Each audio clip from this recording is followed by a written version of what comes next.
政治与事实查核即将开始，请大家紧速入座。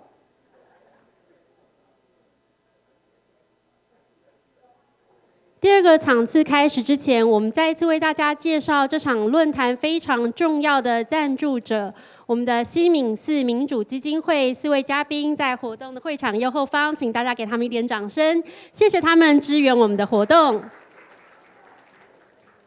好，第二个场次政治与事实查核的活动将由卓越新闻奖基金会董事长苏正平董事长主持。A very, very good morning to you all. Since we have simultaneous interpreting today, so please allow me to speak in Chinese. My English a little bit, I haven't spoken a lot of English lately, so sometimes I get jumped, not finding the right words. OK. 我们今天有那个现场翻译，所以请许可我就用中文来主持这一场的这个讨论会。我很不愿意讲说这一场应该是这2天讨论里面最精彩的一场那个因为后面还有很多非常重要的那个session要来举行。不过的确有关政治以及事实查核 fact checking 这个事情是很多国家目前非常迫切，而且对台湾来讲更是非常困难而且重要的一个议题哈。我想这个可能跟这个网络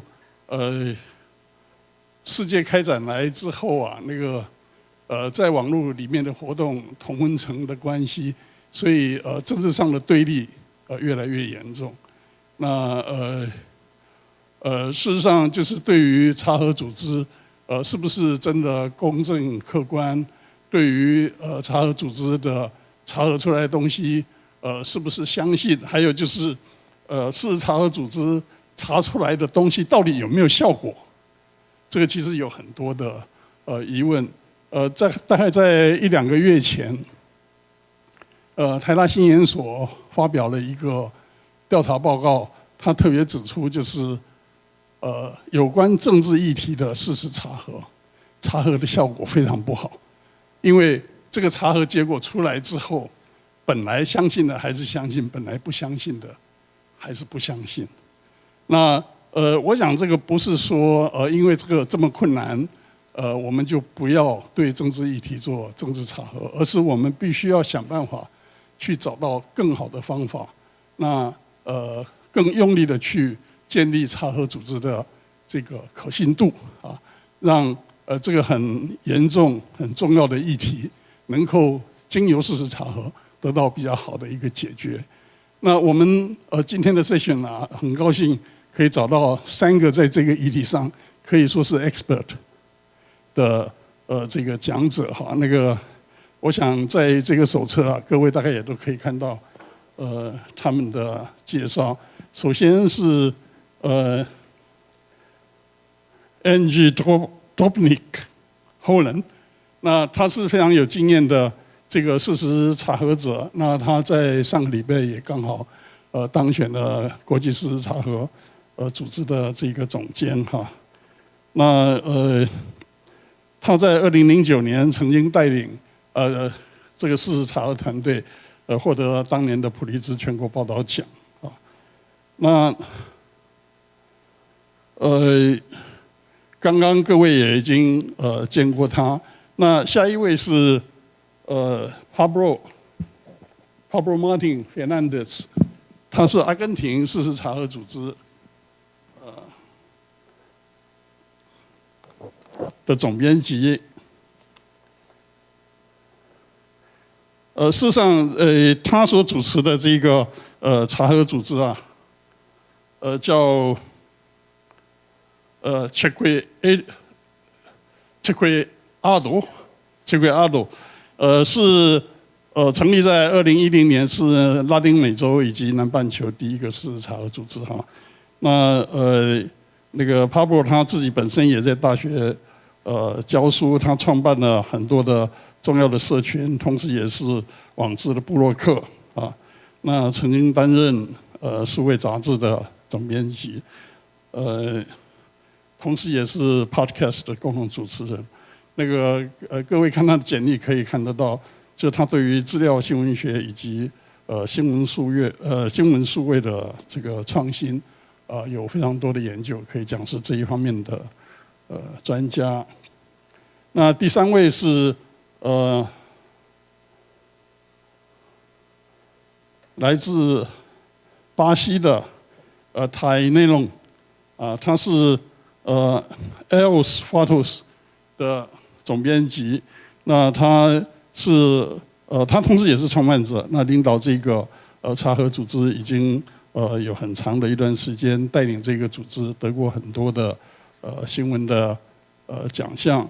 那这个组织主要是在主旨是要揭露政治人物的谎言、诠释者以及虚假的讯息与行动。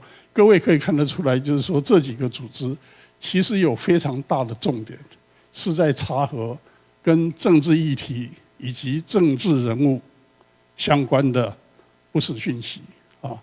那这个刚好就是我们这个 session 要主要谈的题目，也是我们台湾事实查核组织事实上所面临的一个最大的问题。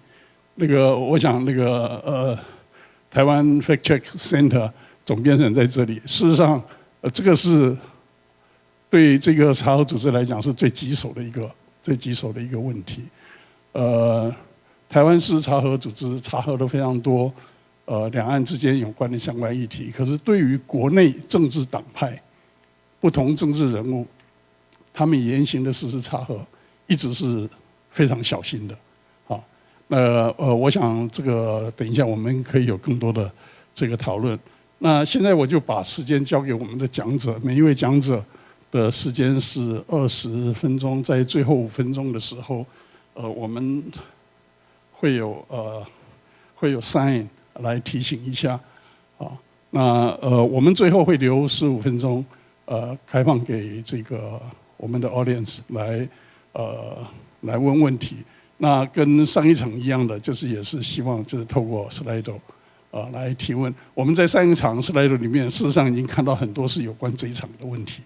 那我想这一场提问的时候会更精彩，那各位也可以提早来做准备。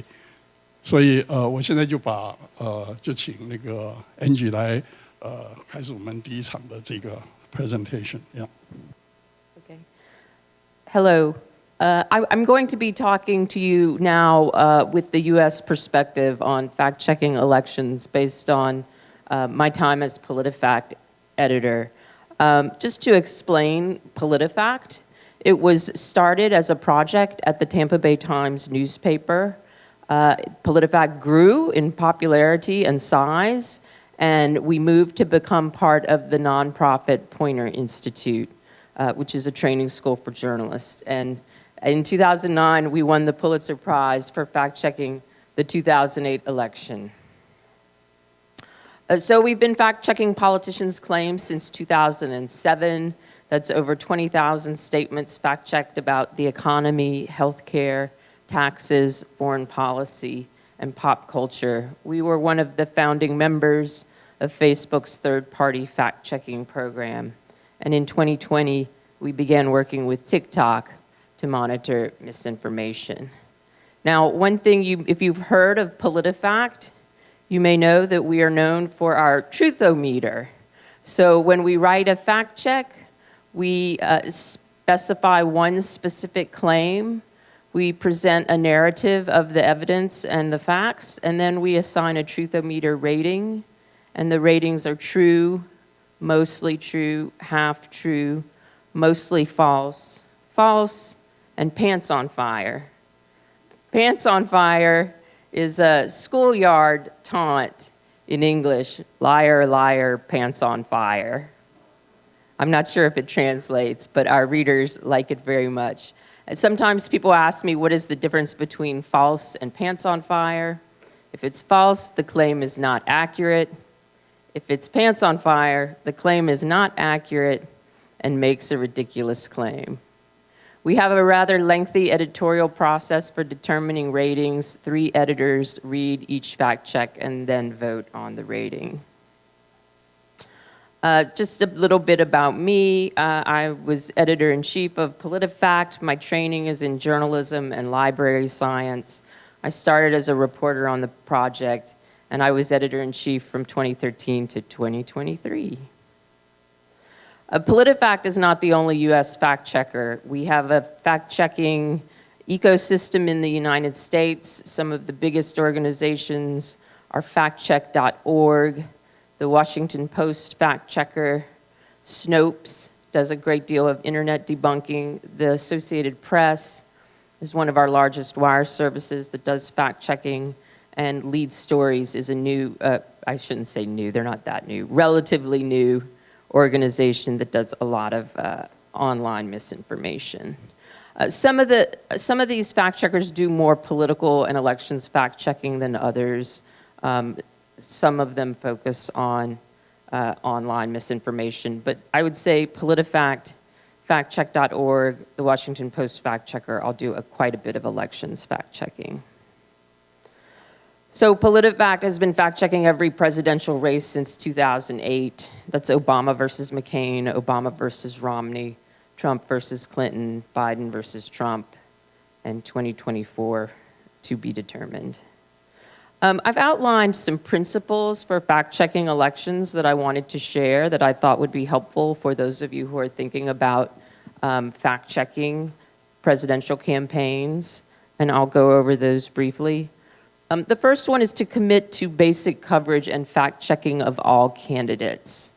One of the things that we do to ensure fairness is that we make sure to fact-check every candidate. Some candidates say many things that are provocative and sound wrong, and it's very easy to select things to fact check. Other candidates are very boring and don't say anything that sounds provocative or wrong, but we do fact check them all. This image is from the 2020 Democratic primary, and that's Elizabeth Warren, Joe Biden, Bernie Sanders, and Pete Buttigieg. And we made a commitment to fact check all of these candidates and did so. The second principle is to start early in the election process. So we did start fact checking the primary campaigns very early. What starting early allows you to do is it gives you time to fact check all the candidates, as I just said, and then it also gives you an archive of fact checks to draw from during the intensity of the political campaign when the public is paying a great deal of attention. You will have already researched many of the claims. So there are many virtues to starting early. Then fact check official messaging vigilantly. So we concentrated on fact checking things that the candidates themselves said in debates and forums. We focused on advertising, and we wanted to make sure that if the candidate was saying it on TV and the public was hearing it, that we would be fact-checking it. So this image is a flyer from one of President Trump's mailings where he made various numerical claims that were made for good fact checks for us. Number 4 is fact-check dark money, outside groups, and third parties as much as you are able. In the US context, these are the groups that are outside the official campaigns. I'm not sure what the context here in Taiwan is, but in the US, we see these groups that are undisclosed donors. They buy ads that basically promote or disparage candidates. There are limitations on them. There's quite a bit of messaging. We fact check these as much as we can, but we do prioritize the official campaign communications. Then, in addition to fact checking, we have found much success in providing additional explanatory content. So our readers they love our fact checks, but they're also looking for the big picture. So these are some of the headlines from that additional explanatory content that we produced. So we looked at Donald Trump's immigration promises, This was when he was running for re-election. We had his record as president to look at. We talked about how the Democratic process would work for choosing a candidate. That's the contested convention story. And then we did Who is Joe Biden, a bio of the Democratic presidential candidate. We did those for all of the major candidates. The sixth principle is fact-check candidates who say false things more often. This does get into the issue of perceptions of partisanship that we discussed earlier. But again, with the ethical commitment to truth, fact checkers, I think, are required to fact check the politicians who say false things. We do not try to balance the number of fact checks. We commit to basic coverage of all candidates, and then we follow the messaging to fact check more falsity. And then the final principle is to keep in mind what the casual voter is hearing.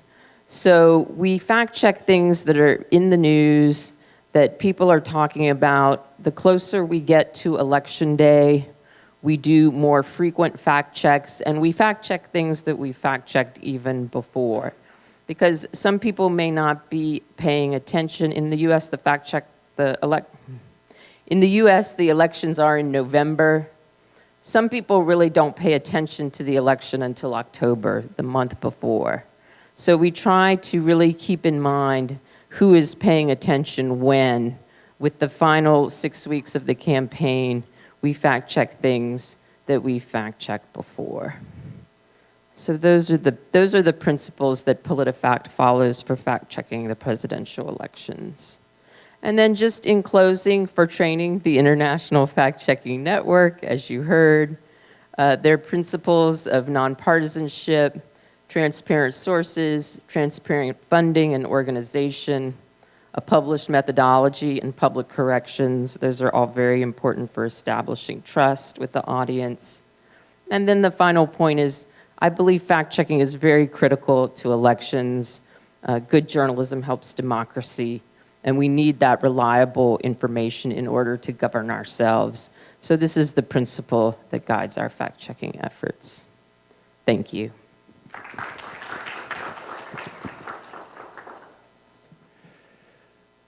Well, first of all, thanks for having us here with Summer and the whole team, trying to see there.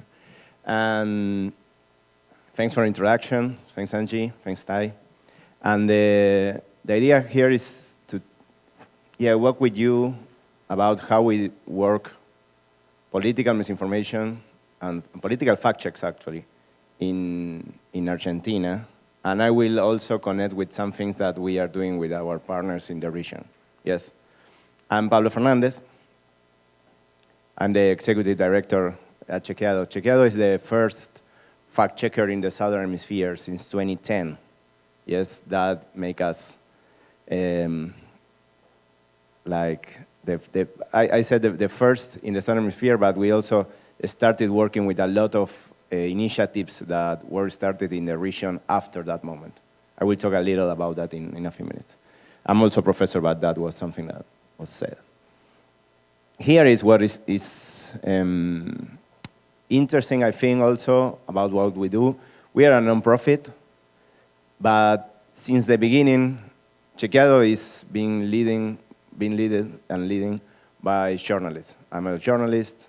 Laura, that was the former executive director, was a journalist. But at the same time, we also have focus on education and technology. What you are seeing there is that we have 4 programs. Media, imagine fact-checking, that is inside there, but I will tell you more about that. Innovation, that is what I said about technology.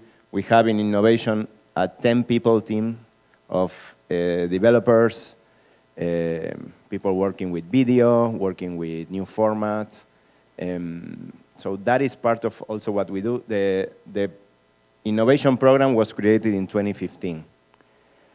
And before that was created the education program in 2014. So Chequeado was born in 2010, 2014 education program, 2015 innovation program. And then during the pandemic, we create the Impact and Research Program.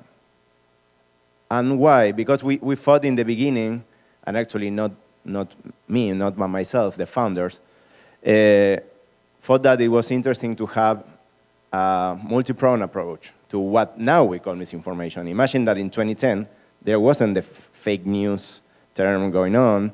We didn't call this media literacy. So this is like an evolving conversation. And they thought that we need to have these different approaches. Okay, journalism, fact-checking works, it helps a lot, but we also need to work in education, and we also need to work with technology, yes, and measure it. That is what we do in Impact. And since 2017, we're certified members of the IFCN, yes. And we were happy to see the Global Fact 10 this year, and Bilader was great showing there that we held the Global Fact in Buenos Aires. I don't remember, it was 2016, I think. We are really young, but that was a long time ago. And there we started discussing this, the Code of Principles. So what Angie said is, and this is personal, my opinion, is great how we work as a community. That is not the usual in other journalism environment, at least that is my experience. Of course, sometimes we are partners, sometimes we compete for funding. This is the way it is, but it's really, really not the usual, at least in my experience, what we have. This is a community that we share a lot of information, we share a lot of content, we share a lot of tips, yes, so that is something to highlight also. Well, this is what makes us proud. We have been working with the audience since the beginning. We were the first to do live collective fact-checking. This is getting people in the room. Actually, we do it in universities like this, to fact-check debates, presidential debates, or maybe the president doing something like the State of the Union, what is called in the US.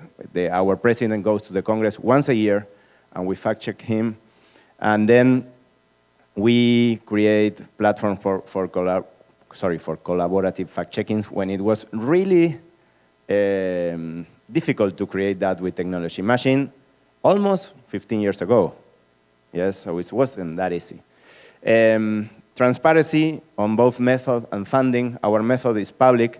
It's in Spanish, but it's in our website.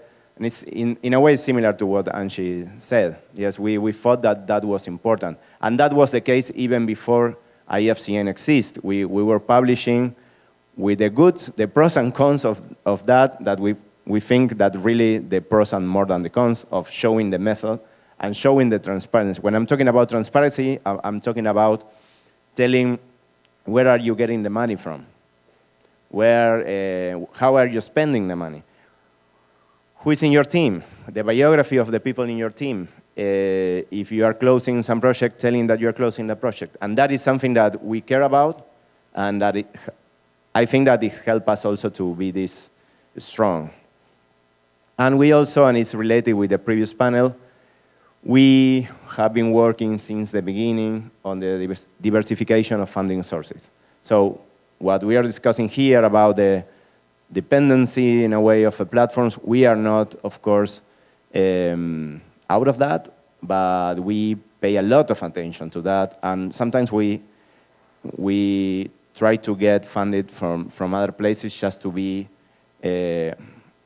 okay with maybe some platforms want to get out of this context, and we will be fine. That takes a lot of work, but was part of us from the beginning. Innovation as part of our DNA, that is easy to say, but everyone in our team likes to do new things. So even if we are successful and we obtain prizes and we obtain awards and the funding is okay, if we don't do new things, we get bored. So that is human. But we connect that with our grants, we connect that with our partnerships, so that is also something that even me personally like. This is our team. So we are one of the kind of big organizations. We are 40 for one country. This is the whole team. Just in case, what you are looking at here is in our annual meeting. Sorry, not our annual cocktail party. It's like a fundraiser event.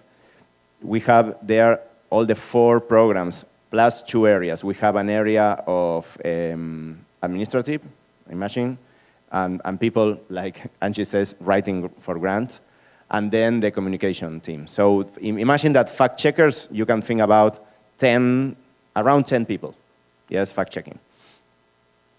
And this is also very important. We have created LATAM Chequeado Network in 2014.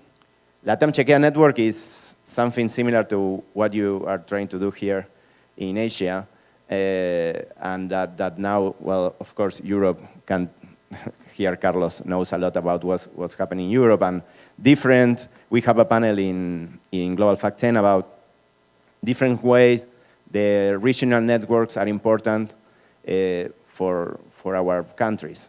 We have been gathering. We have more than 38 fact-checking organizations in 18 countries. And that helps us to know what is going on, to share experiences. And during the pandemic, it was great to share content. Similar to what IFCN did globally with Corona Facts, if I don't remember wrong the name. We did it locally or regionally to share what was happening and to avoid overlapping efforts. Remember that time when everything was happening, when we didn't know what was happening, so that was very, very important. This is all the countries where we have members. Imagine that in some countries there are more than 3 or 4 members, so that is a lot. And then everything that we do is focused on politics. Yes, our main goal is to have a better public discourse in Argentina. Yes? So this is something that we do. It's not as cool as your mascot that you have here in Asia, but this is our mascot. This is Chequeado mascot. The Chequeado is a platform that we built with AI. We are going to talk more in another panel about AI. In 2016, we started doing this. And it's a tool that helps us to find fact-checkable claims, that help us bringing us data. And this is a good example of why the network helps, because this tool, there were tools in English that kind of work, but at that moment, imagine 2016, 2017, the tools in Spanish, that is so just in case, in our region, we talk mostly Spanish and Portuguese, yes? But we started with Spanish. And the tool in Spanish, and then Tai, for sure, will tell you more about everything that they are doing in Portuguese. The tools in Spanish weren't there, so we need to build it.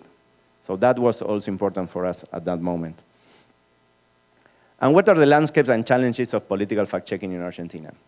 We are having elections right now, actually. I'm here. It's a miracle, because we are having elections in August, in October, and in November. We have primary, general, and second round. And our country is totally polarized, totally polarized. So we need to see what is going to happen. This is something that is in English, so maybe you can search for this in Google. But it's interesting because also what we do is try to create or help to create research about fact-checking and the impact of fact-checking. And this is something that, of course, is not exactly the same in Asia, but maybe it can be extrapolated to you. That is that when we fact-check something, it decreases the reach of that claim. Imagine that is someone, let's say a politician, is saying something that is wrong. When we fact-check, it reduces the distribution. And that is because some people stop spreading that. So that is a huge impact of our work. And that is also interesting because, as you can see, the second one is focused on different countries. And it helps us also to see the impact of our work. That I'm totally sure that is huge, but it's great to be assured by others. Like here, both of them are independent researchers. They only have access to for example, to our Twitter account, to our Facebook account, to see the interactions. but it's independent research. And we have been doing an alliance. This is something that a lot of fact-checkers are doing around the world, and actually our current alliance was launched 2 weeks ago. We are gathering more than 100 media outlets in Argentina, more than 100 media outlets. Our country, to give you some context, is 50 million people, more or less, in a big country. So it's really big in size, but very concentrated in a few cities. Like Buenos Aires, that is the capital city, where the metropolis is around 10 to 12 million people. Nothing compared to Brazil, of course, in size. But it's important for us to get outside of the capital city. And that is something that we were doing before with the Chequeado, and right now with Chequeado with our AI platform. But this is huge because we coordinate an effort with more than 100 media outlets, from the biggest media outlets in the country to the smallest one in every province in the country. And they agreed to, during 6 months, this was started in 2019. The project is called Reverso, that I don't know how it's translated in your language, but it has it's like an idiom. Verso is like saying something that is false, but it doesn't make sense if you don't understand that. So the thing is that the media outlets agreed to avoid publishing misinformation during that 6 months. That is a lot. And if they publish something that is wrong, they change that afterwards. And they also agreed to publish at least 2 fact checks during the process. Actually, they publish much more. And what is great to know is that they have been, they agree with that in 2019, but they did it. Because when we said this in 2019, some people said, this is not going to happen. Well, it happened. It happened. So that is also important for us. And we train people all around the country. Media literacy. We do media literacy, not in all the provinces. We have more than 20 provinces, but in 12 we are trying to target this year. That is a lot. Our method. This is similar to what Angie showed, so I will fly through it, but we have in Latin America a very big problem, not in every country, but yes, in Argentina, with the official sources. Sometimes we cannot believe the official source. Just to give you an example, during more than a couple of years, the inflation rate in Argentina was totally false.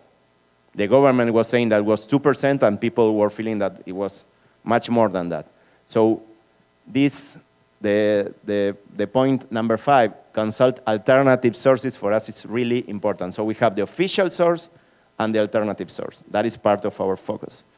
And then it's pretty similar to what others are doing. Actually, when Chequeado was born, of course it was inspired in part by PolitiFact, factcheck.org. It was also at that time Les Decodeurs from France.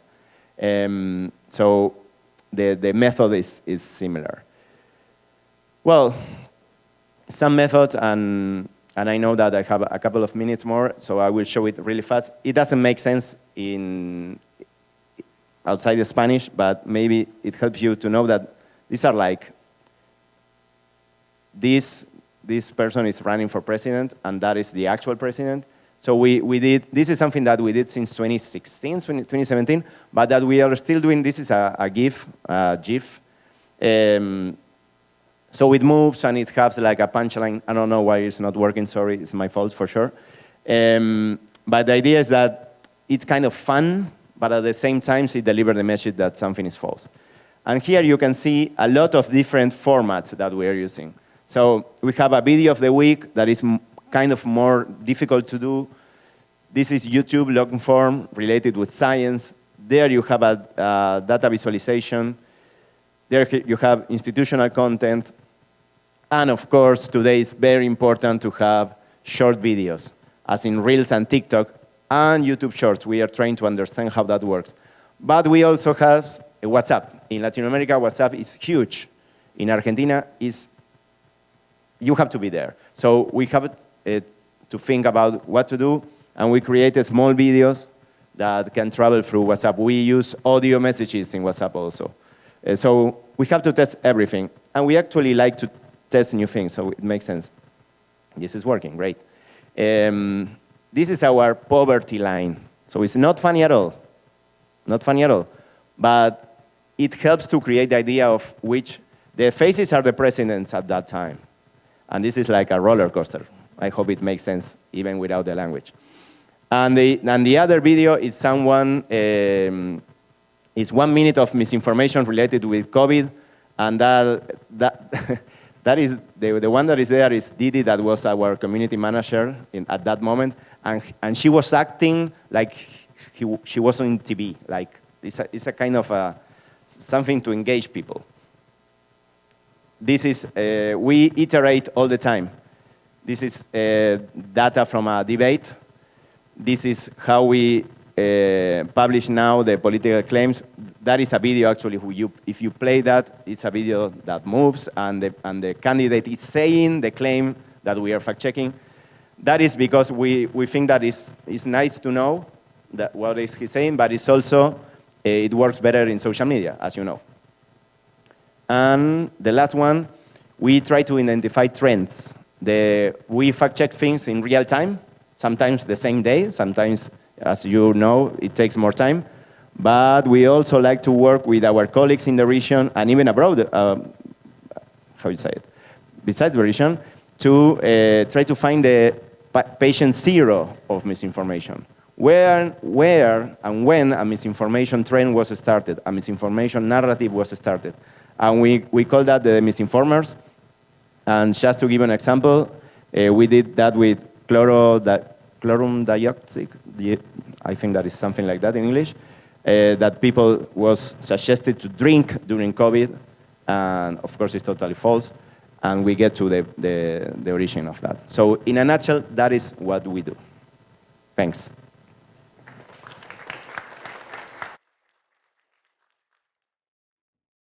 It's awesome to be here. My first time in Taiwan, in Taipei, obviously. Thank you for everyone involved in this event, for the invitation. My name is Tai Nalon. I'm Executive Director of Aos Fatos, fact-checking and investigative journalism outlet in Brazil. We've been around for almost 8 years. It is Aos Fatos' birthday this week, actually. So, yeah. 8 years. And we'll keep going. So basically, this is who we are. We are a journalism outlet that fact-checks politicians' speeches prioritarily. We were founded with that intention. And of course, as the misinformation landscape evolved, many things happened. And this is one of the many things that we do right now. Our team consists of journalists, open source investigation experts, software engineers, developers, and data scientists. I will delve into that in this presentation, just to show why we need such diverse, so different. There's been some noise, right?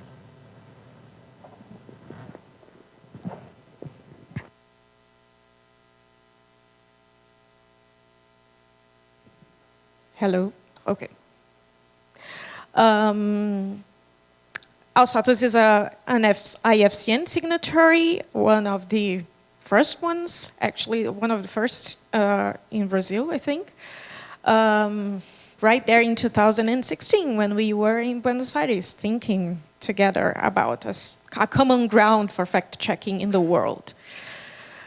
So I will explain a little bit what's happening in Brazil right now. I don't know if you were all aware, but we had elections, national elections last year. We used to have as president Jair Bolsonaro, which was a far-right leader and a very authoritarian one that challenged our democracy very much.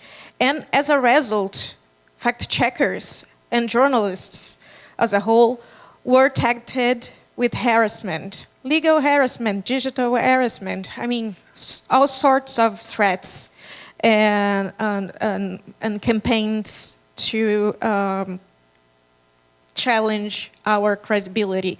This is one example, a very recent one actually, in which I've been targeted. This is from May, in one of the most, actually I think it is the most hyper-partisan, far-right disinformation website, which is called Terra Brasil Notícias, which is something like, well, there's not a translation for that, but sorry.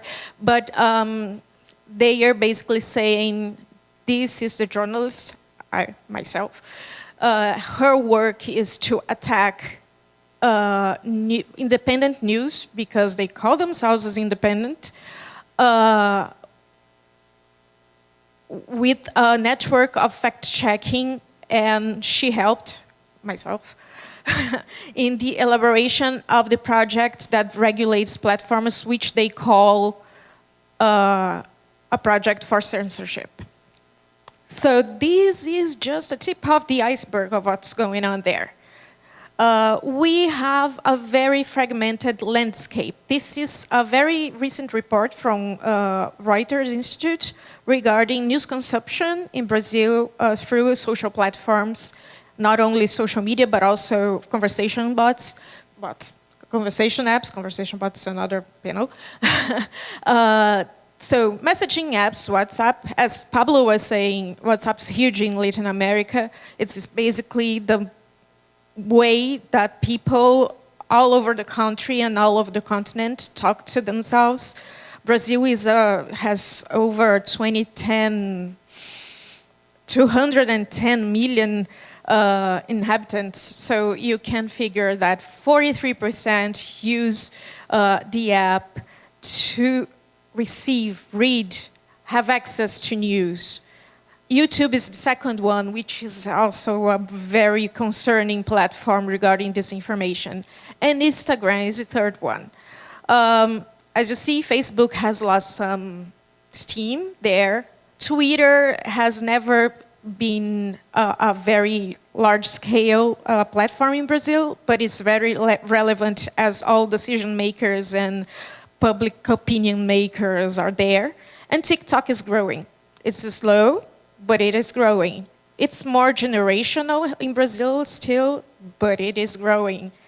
As getting older is their audience, so it's a main focus of concern for us as well. And we have a problem of state-sponsored disinformation, which is not the case anymore because Bolsonaro is not the president, but he has developed an ecosystem that was supported by the government to run disinformation on, for instance, the public TV in Brazil. Basically, this story shows how much money Bolsonaro government dedicated to produce and spread misinformation regarding the pandemic, not the pandemic, regarding our election system through the public TV. This happened also during the pandemic. There was blatant misinformation on public TV because the Bolsonaro administration actually invested in such communication. So we have this environment in Brazil right now that in which disinformation, because in English, they have a word specific for what is misinformation and what is disinformation. Disinformation is something that is built with intention to deceive. And misinformation is something that you can get caught. And it's an honest mistake, let's put it this way. Not in Portuguese. Disinformation is disinformation, and no matter what the intention is. So we have to tackle wrong information without the intention of causing harm, and the coordinated disinformation with the intent of causing harm. Because we know that who has intent to cause harms are conducting consistent and relevant, coordinated campaigns through in the internet. So that's why Aos Fatos in 2021, between 2020 and 2021, built Aos Fatos, which is our we use artificial intelligence and linguistics to monitor the most relevant social media platforms in Brazil for us to try to find where the misinformation is trending, what are the main formats that disinformers are using, and how broad it is, and how consistent it is, and for how long it is there. So Hadar analyzes over 500,000 posts weekly that provides real-time data that has been used to report about COVID, the Brazilian elections, and the January 8 attacks. With Hadar, we have a team of linguistics and data scientists and journalists that delve in the data that Hadar maps, and we build stories for that. We organize, curate, and see what's trending. So these big sets of data is actually transformed in stories that we publish regularly, weekly almost. These are the graphs, and Angie was talking about it with Angie later in the morning, early in the morning, regarding how disinformation campaigns happened, actually were instrumental during the election last year in Brazil. We were able with Hadar to detect that on Twitter, WhatsApp. Oh, I thought there were more graphics, but well, in that case, let me go back.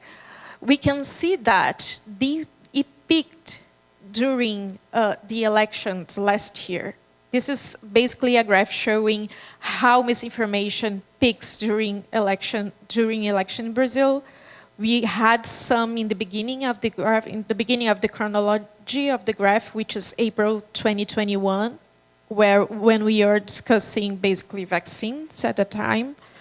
But because it got associated with politics in Brazil, right? Even though we were debunking and fact-checking health misinformation, it got mixed because, as I said before, Bolsonaro actually invested in these sort of disinformation campaigns.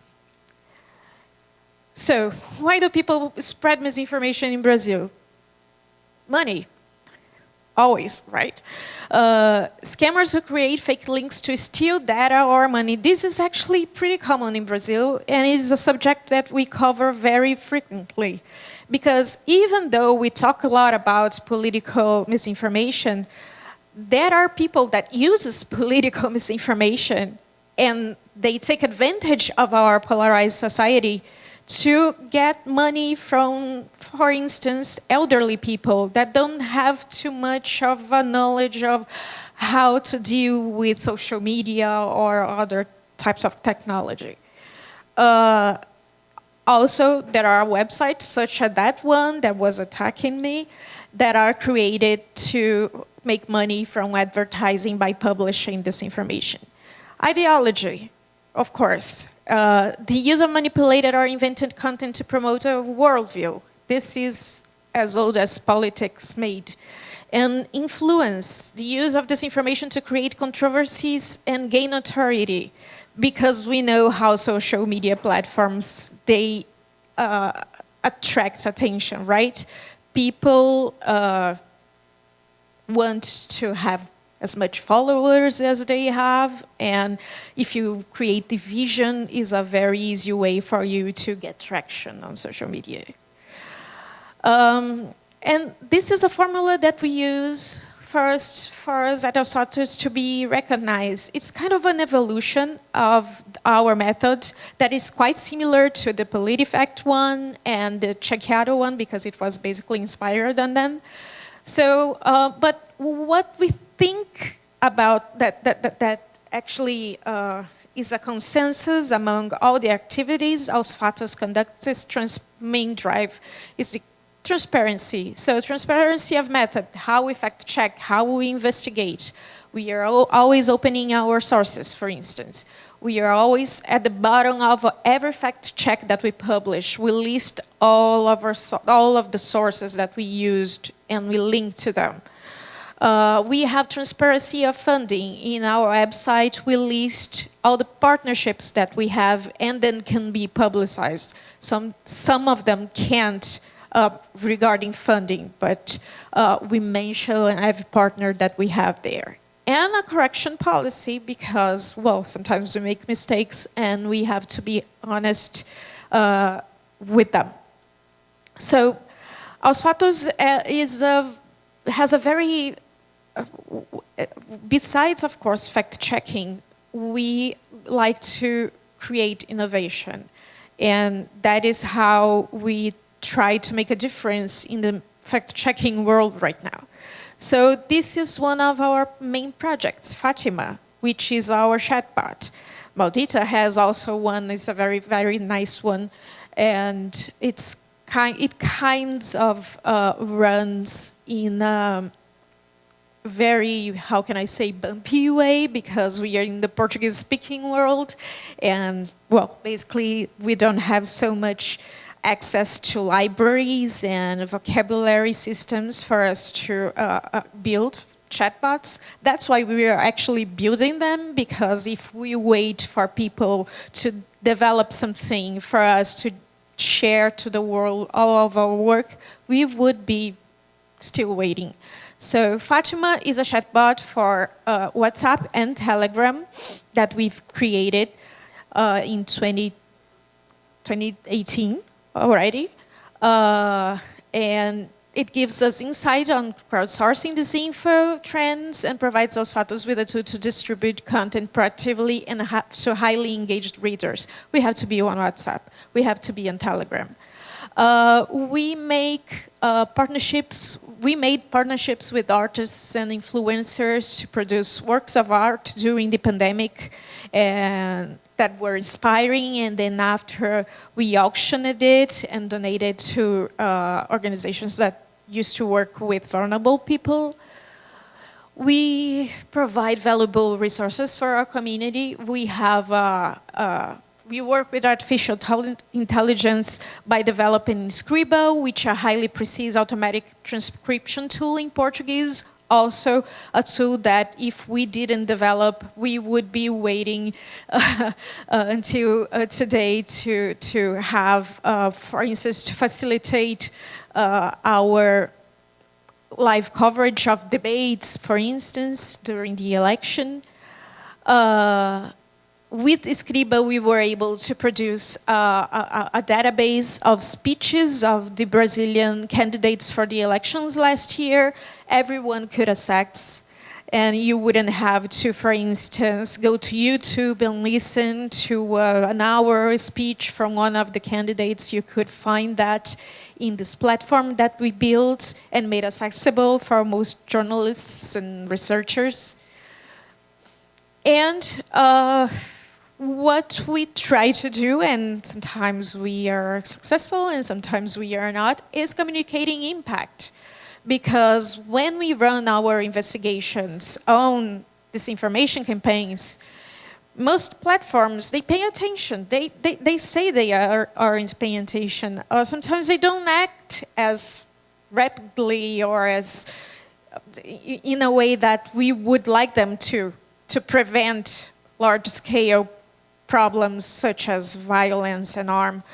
But sometimes we run that stories, and for instance, YouTube make policy changes regarding, for instance, misogynist content.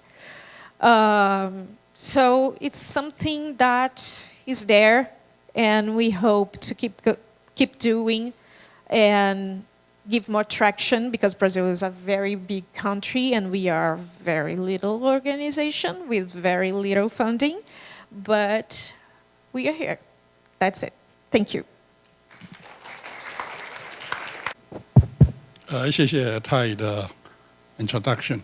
我们接下来可以有大概20分钟的这个提问哈。那跟上一场一样，也是会希望现场的朋友们啊，就是透过那个 Slido 来提问。哦，已经有了，已经有了。那个是不是我们就从最多like 的？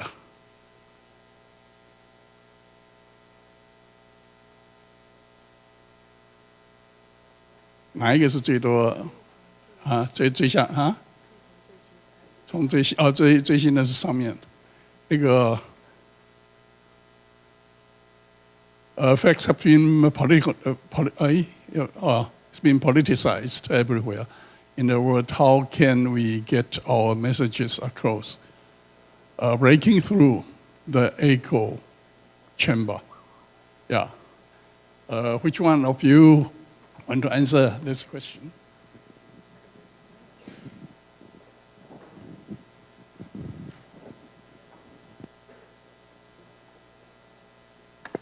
Hello, yeah. Well, actually, at least in our case, it's related with what I show. We use different formats. So, of course, the base of everything is a written article that is as clear as possible, full of links, similar to what Tai says.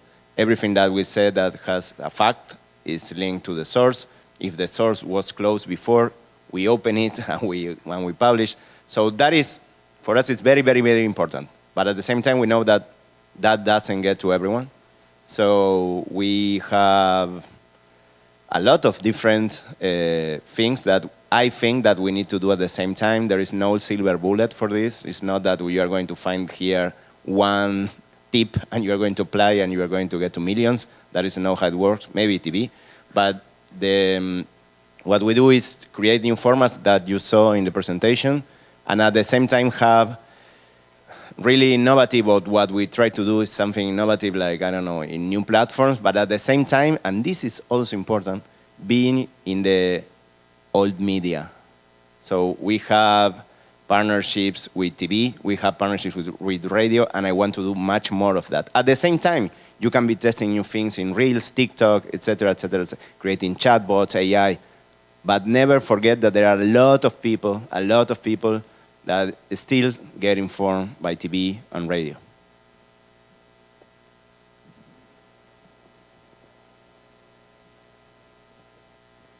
Yes, I agree. There's no magic solution for breaking through echo chambers. It is long-term work that takes correcting again and again and again.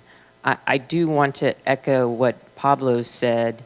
The most successful times that I've seen misinformation get debunked is when there is widespread agreement across the media that something is false and that they are not going to repeat it without adding the corrective information. So, I mean, in the United States, I think that's a small success story about the claims of election fraud, is that they were very, very widely debunked. And even today, even though some public officials still repeat those claims, when they're reported in the large media, they're repeated with correction. So they'll say, Donald Trump made the false claim of election fraud. Now, does some part of the population still believe it? Yes, clearly so. But it is not widely accepted by any means. And I think that breaking through the echo chamber requires the participation across a wide spectrum of media outlets. That's when we see the breakthrough. When information is in dispute, or it's complicated or unclear, that's when it's more challenging to fact check. Hi. Yeah. Okay. I'd like to just add to what Angie said about it's not for instance, just Aos Fatos that will make a difference with fact-checking or conducting investigations in Brazil. It is a cultural change. It's something of a long term. For instance, in Brazil, at the beginning of the Bolsonaro government, many media outlets wouldn't say that this statement that he made was false in the headlines.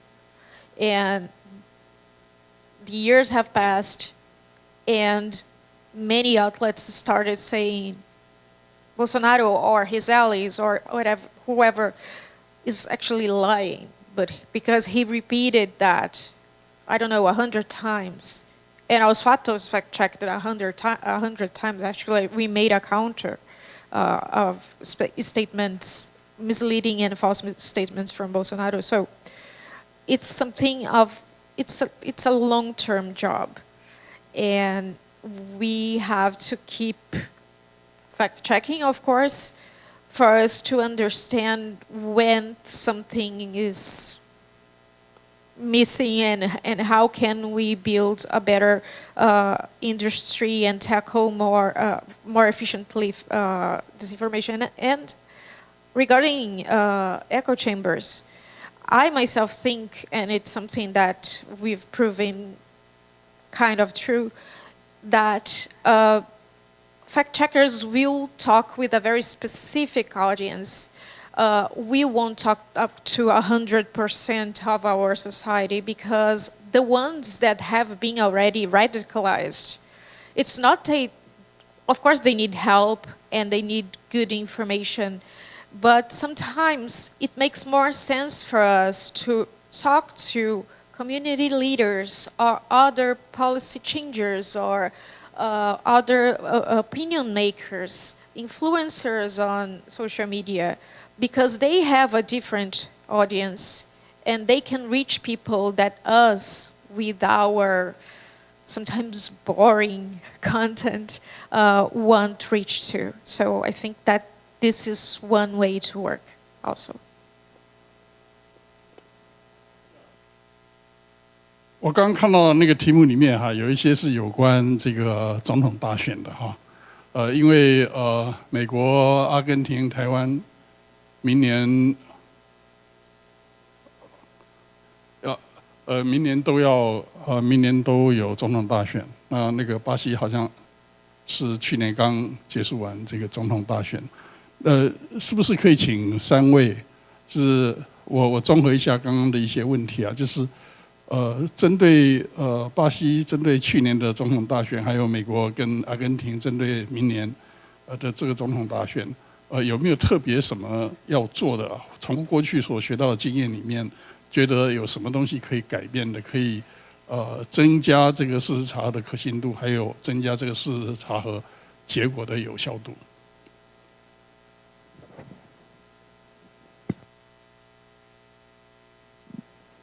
Hello.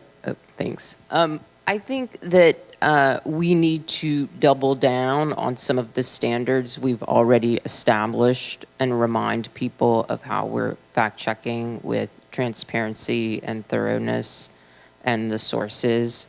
I don't think that we should abandon or try to reinvent standards that are at the heart of fact-checking. So I think we need to re-emphasize that. I do think we need to be judicious in what we select to fact check. I think that is very important. In the United States, we talk a lot about avoiding what we call horse race coverage, who's up, who's down. I think across the media, we need to focus on issues that matter to people's everyday lives, such as the economy, jobs, healthcare. This is a bit of media commentary, but I think we lose our way when we're not focused on the quality of life that voters experience, and that when we get into issues that are very highly political or esoteric, we need to stay focused on issues that voters tell us they care about. sometimes that it does not seem like the most exciting news of the day that people will click on, but it needs to be integrated into our ongoing coverage.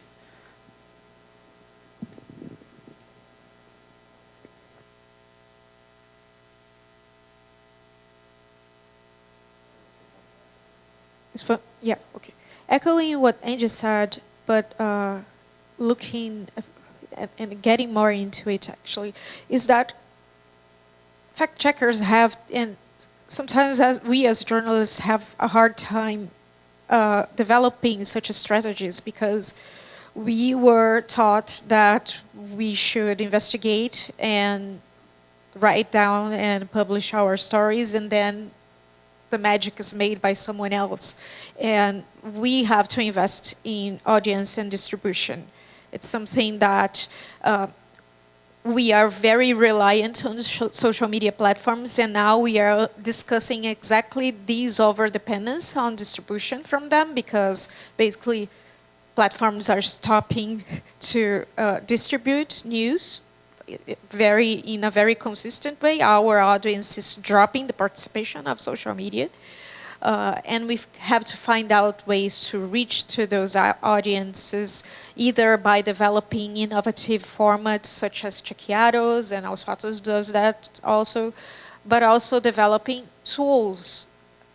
Artificial intelligence, one of the applications of Aos Fatos artificial intelligence projects are in distribution, because we have to be better in crowdsourcing and be better in being a reference to people that want to fact check something in their own smartphones at the moment they receive some kind of false or dubious information. So distribution is key, I think, to diversify them, be in every social platform, build newsletters, build native content for WhatsApp and Telegram. And what else? We have to figure out other ways for us to communicate. Yeah, and adding to Angie and Tai, I totally agree in both cases. Also something that for us is important, and it's related with what Angie was saying, is like connect the big picture, for example, the macroeconomic thing, like the fiscal deficit. Who cares? No one, if you're not an economist. But that will impact in your salary. That will impact in the prices of things when you go to the grocery store. So we try to make that, because you can hear politicians talking all day about fiscal deficit. I'm saying fiscal deficit, it can be GDP. But inflation is something that people feel in our country is 100% the annual inflation rate. So, and it's not someone that is not well translated, it's 100%. So for people, that is their problem. So we have to connect the big public discourse thing with the everyday thing. And I think that will connect us with the audience in a better way. That is one thing. And the other is try to be clear, and try to be clear about what we do. Angie says that about IFCN, and we at Chequeado do the same, explaining not only fact-checking, but sometimes journalism. What is journalism? If a lot of people get their stuff through WhatsApp, some of them don't know about what is journalism. Why this is different from an influencer? Everything is okay with influencers, but they don't have a communication, they don't know a lot of things. But some of them are even more critical than some journalists. So it's complicated for people to understand why what we do is important. So we need to explain that, yes?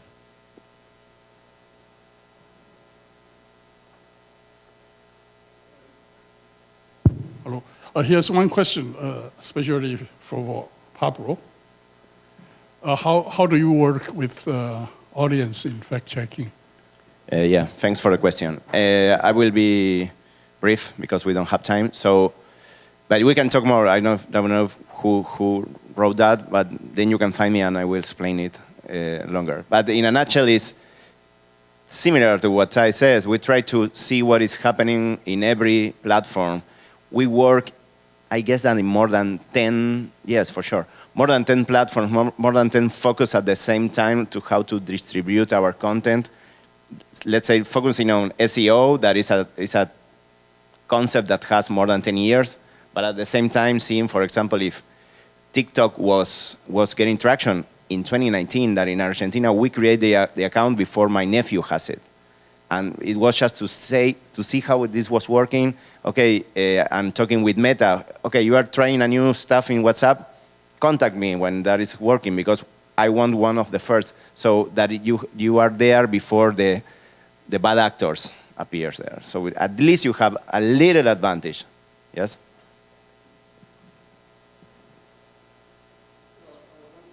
About presidential election debate. How do you cooperate with other media to do that? Yes.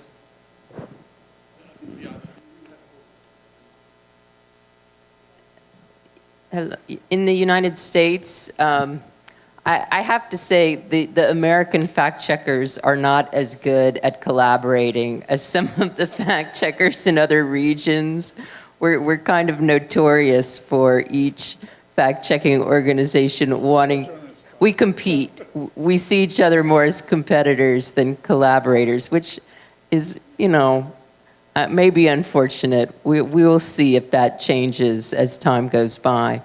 But for debates, what we do is we prepare PolitiFact prepares by reviewing its database of fact checks and being ready to repackage material and republish as soon as the debates, as soon as they're going, basically.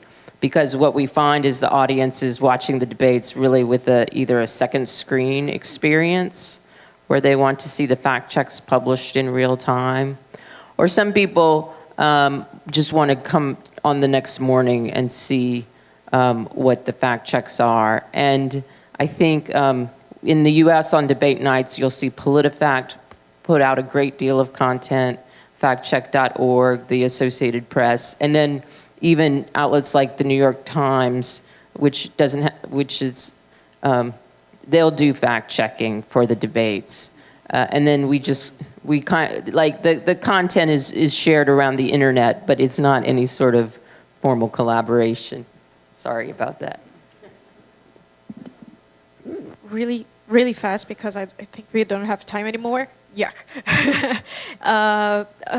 Basically, what we do in Brazil is very similar to what Angie said, because in Brazil we have a culture of collaboration regarding debunking and fact-checking misinformation on social media, for instance. But political fact-checking statements made by politicians, this is kind of more strategical and delicate, because of the political environment also, and because legal problems and everything. So organizing a set of data before covering the debates, but we actually conduct, if we have the information, of course, in real-time fact-checking, because sometimes a piece of information, a statement that a candidate makes on air has to be debunked like in 10, 15 minutes. So we build a team for that. We have a whole dedicated team for that. We hire more fact-checkers during the elections. We train them in order to produce more fact checks when there is more visibility and the demand increases. So we do that consistently. And I will show tomorrow, we have our artificial intelligence tools that help us to make this a successful intent, because I think it's the most difficult coverage that we have. I used to have nightmares with covering debates. So yeah, it's difficult.